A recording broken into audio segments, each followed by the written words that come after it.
Apa hukum gosok gigi? Gosok gigi dari azan subuh ke azan zuhur boleh. Dari azan zuhur ke sore makruh. Kenapa? Karena mulut sudah mulai kering, dia mendatangkan kesegaran. Gosok gigi pakai siwak tak ada perasa boleh. Gosok gigi pakai mentol tak boleh. Tak boleh ada perasa. Kalau perasaan sakit hati Pak Ustadz, nah itu lain lagi. Perasa, deterjen, mentol tak boleh. Saya gosok gigi sebelum azan subuh, mulut bersih.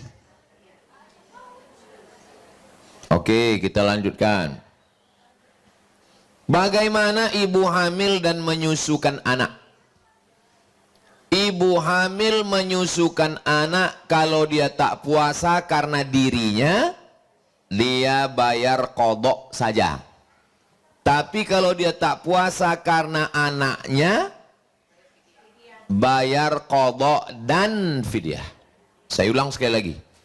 Kalau dia tak puasa karena dirinya, qadha saja. Kalau dia tak puasa karena anaknya, ada unsur ekstern di luar dirinya, karena anaknya lemah, maka dia kena dua, qadha plus fidyah, menurut mazhab Syafi'i. Saya mazhab Syafi'i. Kalau ada ustadz yang ceramah, kalau anaknya yang sakit, janinnya fidyah saja, bukan mazhab Syafi'i. Mazhab Syafi'i macam yang saya jelaskan tadi. Jelas?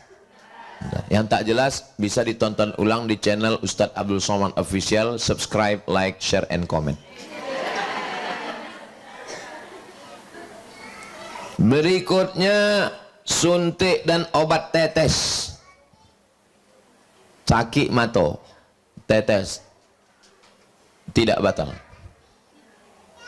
Sakit telinga, tetes tidak batal.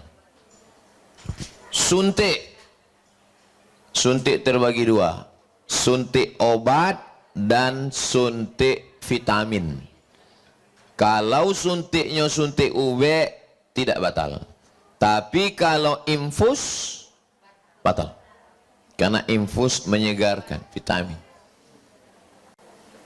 Keluar dari kantor TK segar, rupanya 2 botol infus, batal. Jelas? Berikutnya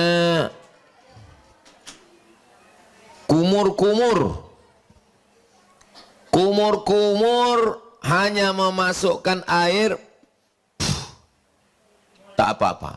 Tapi kalau mubalaghah batal. Mubalaghah melampau masukkan air, batal. Ustadz, kumur-kumur boleh nggak? Boleh, nggak batal. Tapi kumur-kumurnya pakai TS, batal. Kenapa? Sikit banyak masuk gula-gula itu ke dalam.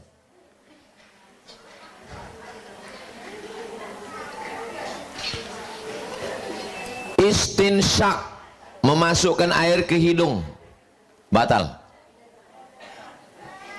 Masuk dia ke dalam, tak bisa terelak. Kalau kumur masih ada penahannya di sini, kalau hidung tak bisa masuk dalam, maka hindari itu, cepat embuskan. Berikutnya tentang jumlah rakaat tarawih. Jumlah rakaat tarawih 23 rakaat. 20 tarawih, 3 witir. Dilaksanakan oleh Umar bin Khattab bersama sahabat Nabi. Muhammadiyah pakai 8 tarawih tambah 3 witir, 13. 8 tambah 3, 11. Saya sebetulnya mau ngetes, ibu ini masih sadar nggak? Kenapa bisa beda? Kalau ayatnya panjang, rokaatnya seketek. Kalau ayatnya pendek, rokaatnya banyak. Begitu kaedahnya. Pada masa Umar bin Abdul Aziz, rakaat tarawih 36. 36. Kenapa? Ayatnya pendek. Datang orang Indonesia dikombinasikannya antara dua. Rakaatnya ketek, ayatnya pendek. Dapat dua-duanya. Jelas? Itu asal tarawih. Kalau habis salam duduk istirahat namanya tarwihah. Habis salam duduk istirahat namanya tarwihah. Habis istirahat duduk istirahat namanya tarwihah. 3 kali tarwihah bahasa Arabnya tarawih.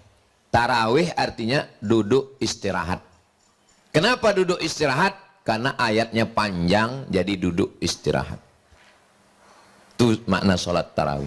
Sholat pakai duduk istirahat. Jadi kalau ada sholat tarawih pumpang pumpang pumpang, itu bukan sembahyang tarawih. Itu namanya sembahyang apa namanya. Berikutnya tentang perempuan pergi ke masjid. Mudah-mudahan nanti kita sampai ke Masjid Nabawi. Melaksanakan umroh. Ongkos tanggung masing-masing. Iko awak mengaduk ke kiblat. Di sebelah kiri Masjid Nabawi ini ada 3 pintu. Pintu yang pertama namanya Babul Baqi, karena mengharap ke arah pemakaman Baqi. Pintu yang kedua namanya Babu Jibril, karena menghadap tempat Jibril masuk. Pintu yang ketiga namanya Babun Nisa. Apa itu Nisa? Pertanyaannya, masuk akalkah ada pintunya orang yang nggak ada? Apakah mungkin ada pintunya orang yang nggak ada? Itu menunjukkan bahwa Babun Nisa ada perempuan sholat di masjid.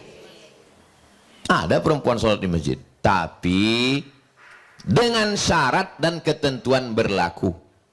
Jangan ke masjid pakai celana legging. Banyak imam masuk ke paret. Jangan ke masjid pakai parfum yang melampau sampai hilang bacaan imam di muka mencium. Katanya. Jangan ke masjid bersolek-solek. Sebelah hijau, sebelah biru. Jangan ke masjid cekik-kikikan di balik tirai. Ke masjid untuk sholat berjamaah, sholat tarawih, sholat witir, tadarus, balik ke rumah. Anak gadis dikawal baik-baik supaya jangan terjadi asmara subuh.